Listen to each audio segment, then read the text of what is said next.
రైతులందరికీ నమస్కారం అండి.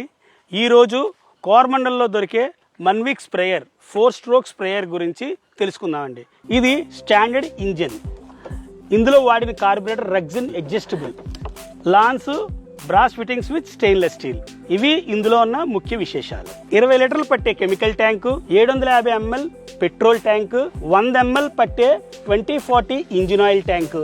ఇందులో ఇంజిన్ ఆయిల్ వేసుకున్న తర్వాత 1-2 లెవెల్స్ వచ్చినాయో లేదో తీసి చెక్ చేసుకోవాలి.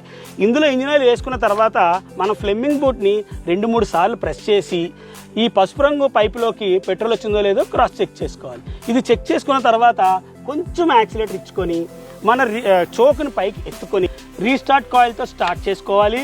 స్టార్ట్ చేసుకున్న తర్వాత 2 గంటల సేపు కూలింగ్ పెట్టుకోవాలి. కూలింగ్ పెట్టుకోవడం అంటే 2 గంటల సేపు ఆన్లో ఉంచాలి.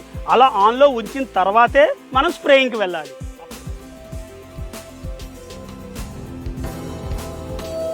ఈ కోరమండల్ మన్విక్ 4 స్ట్రోక్ స్ప్రేయర్ ఎక్కడ దొరుకుతుందని కదా మీరు ఆలోచిస్తున్నారు. ఇది మీ దగ్గరలో ఉన్న మన గ్రోమర్ సెంటర్లో దొరుకుతుంది. మరియు మై గ్రోమర్ యాప్ నుంచి కూడా ఆర్డర్ చేసుకోవచ్చు.